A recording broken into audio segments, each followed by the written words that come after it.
All right, let's get into our next discussion now. As Nigeria celebrates 19 years of uninterrupted democracy, focus is still on the performance and achievements of the Buhari administration, 3 years after coming to power. Absolutely. Now, in his Democracy Day speech, President Muhammadu Buhari said the transportation sector has undergone a series of reforms in order to sustain the international best practices and ensure safety and security. According to him, major airports have witnessed reconstruction of runways, installation of navigational equipment, and new international terminals. Now, stakeholders in the sector have corroborated President Buhari's stance, and they say the sector has fared well under his watch. Managing Director, Federal Airports Authority of Nigeria, Saleh Dunoma, says the aviation sector has recorded milestone achievements in safety and security, as well as the completion of rehabilitation of the Nnamdi Azikiwe International Airport runway within 6 weeks. And we have with us in the studio Managing Director, Afrijet Airlines, Mohammed Takar, to talk to us about the performance of the administration so far. Good morning to you, and thank you for joining us on the show. Good morning. Good morning. Nice to see you. Thank you. Fine. So first off, would you score this administration a pass mark when it comes to air safety and other efforts in the aviation sector? Yes. Really. Why? Reason is simple that I think the first thing is God Almighty help us that to have somebody who is the Minister of Aviation, State Minister of Aviation. And if you look at how he performed and how he, whatever they do, the roadmap and so on. So he makes sure everybody is part of it. He understands the business. Because he has been in the aviation sector, and all of us, among all the airline operators who have been together with him for over 30 years. So he must have studied the problem and so on and so. So most of the time, he normally invites all the stakeholders to look at it to say, okay, this is where we are. We will tell him that this is where we are, and we need this, we need that. He normally gets even involved into a personal issue because, like, for example, as an airline that I know imported an aircraft he's supposed to pay duty, he fight very well to make sure that airline operator got what they call waiver. Before, when you imported an aircraft, you have to pay 10% to customs. So today, imported aircraft is free. And the one airline, I think they refunded about over $2 million for him for paying duty. So most of those things. So when you look at the airport, concessions of the airport is one of the best way to go. Because, you know, if you remember, before everybody is fighting. And if you look at the industry, it's quiet. There is no fight with the union. There is no fight with the airline operator. I hope you understand, especially the current leadership of airline operator of Nigeria. They are not fighting. We know that old workers of Nigeria Airways have been saying that before the government concessions anything, they have to settle. Of course. So their money is there already. In our last stakeholder meeting, the money is there, and Deputy Senate President, I think the Chairman Senate Committee on Aviation, Senator Alero, confirmed that until when the National Assembly pass it, then they can be able to dispose. So everybody is satisfied with the way things is going. All right. Talking about the upgrade of some of the airports in the country, Murtala Mohammed Airport, Nnamdi Azikiwe Airport, Aminu Kano Airport, and then the Akano Ibiam Airport in Enugu, and all of that. Kaduna Airport. And Kaduna Airport.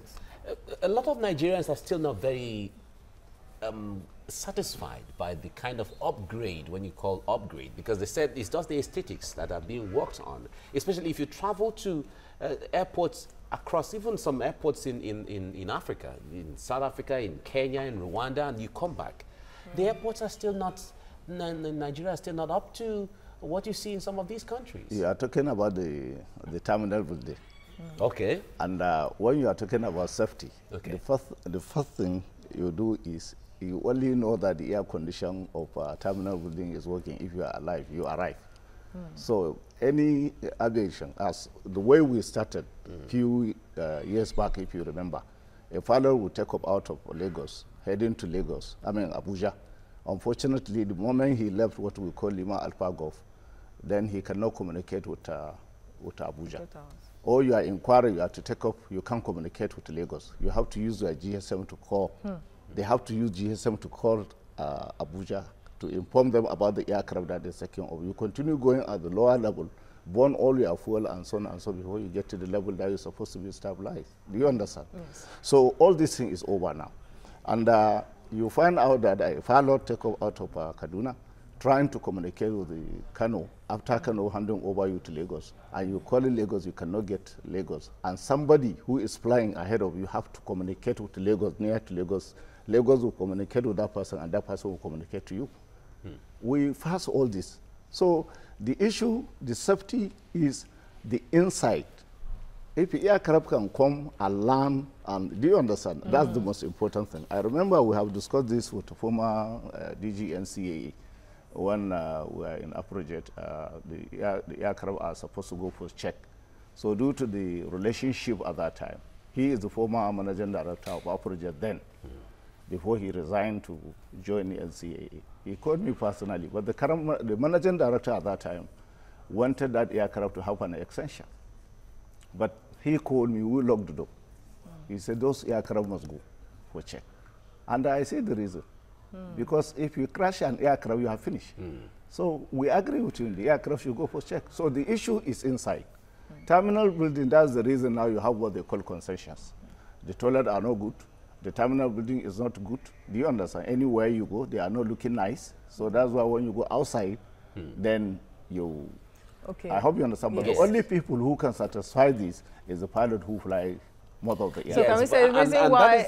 I want to make... that's the reason why the NCAA was able to retain the Category 1 US FAA ISA certificate? Exactly, but not only NCAA. You know, when ICAO is coming to audit and NCAA, they have to look at the airline themselves. Okay. You know, they have to look at the safety of those aircraft, because everything is there. So when they look at what NCAA has done for this airline and this airline, and they put it together, then you have what they call the Category 1. And they will look at the airport themselves. That's what I'm talking about inside. But still, you can still have what they call gap analysis, some gap, which they will say, okay, we want you to complete this. So that's what they are looking to say, okay, your terminal building is not conducive, the toilet and so on and so. But what they will look is the safety of the airline themselves who are operating, the training and retraining of their staffs and so on and so. Then what NCAA is doing for the compliance of supervising those airlines. All right, this administration, one statement policy they made that Nigerians were looking forward to is having a national carrier. And although promises have been made, but Nigerians were thinking that should have taken off by now. Well, it's not something very easy, if you remember. If you remember, there is a lot of crisis left, right, and center. Even last time that when I come here, we spoke, and I said that it's not going to be possible if they have not settled the issue of Nigerian Airways. A lot of damage has been done. If you look at some years back, you find out that there is a facility which belonged to Nigerian Airways after liquidation of the Nigerian Airways, and they went ahead and sell it to individual. So when the boycotting aviation services crisis come, so nobody focused on the property of the Nigerian Airways, especially which their location is within the airport. Individual is not supposed to buy any land. Do you understand? But the previous administration sold those property peanut to individual. Boycotting aviation service at that time is build and operate and transfer. So even if the argument is 25, 40, whatever, so even if it's 100 years, at the end of the day, those property will go back to the public, to them. So, but, you know, they divert the attention because they sold this property to individual. I remember when I was asked by my chairman at that time that we should get involved for buying. And I told him, I said, leave this property. No matter how long it will take, one day somebody will come and take it back to where it belongs to. So instead at that time, the union to focus on that, they did not. But got in control today is Amcom who took over that particular airline and took over the property. Amcom is the government. So of course, indirectly, it's going back to government. So that's why whatever you want to do, you do it right. Okay. Well, airline operators have over time been complaining about multiple taxation. And in fact, on the front page of the front newspaper today, they're saying that the headline is, "We won't pay VAT again from June the 14th. That's AON, that's some airlines pay while some do not pay. That is unfair. So what can you tell us about all this? Well, first of all, I'm a member because I'm no more within the executive of AON. I'm a member of AON, former managing director of Afrojet right now, because the issue of Afrojet is in the court, and because they maintain status quo, so we are maintaining that. You see, I'm an insider. I'm an operator too. So the truth of the matter is that people wanted to continue behaving the way they are behaving before. People come into this operation, they get license, they start operating, they become like it has never been bad the way people are doing. How can you say that, okay, we have a law which said that we are collecting this money. When you buy a ticket, there is what they call passenger service, how to be paid to the Federal Airport Authority. Then you have 5% for NCAA. You know that money is not belong to you. We normally pay this money. Some of us every week, some of us monthly. So you collect that money is not belong to you. I hope you understand. Then you sit down in your house after operation, you take a phone and call somebody, you are saying he should give Mr. A 500,000, 1 million, 2 million. When we go to Ghana and other countries, we pay our bills. The moment you landed from Nigeria to Ghana, before you go to Monrovia, you pay. When you come back, you pay before you come back home. Why can't we pay our bills in Nigeria? How can we continue like that? Do you understand? Now, federal government has given you a waiver. If you bring an aircraft, you pay 10% before. Now it's free.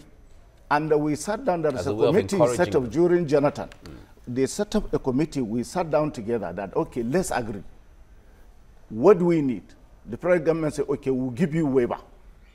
We agree on waiver, then we agree we will pay navigation charges at that time, if you remember. It was an agreement. Because we said that we are going to shut down our airspace. At that time, I'm the Deputy Secretary General, Airline Operator of Nigeria.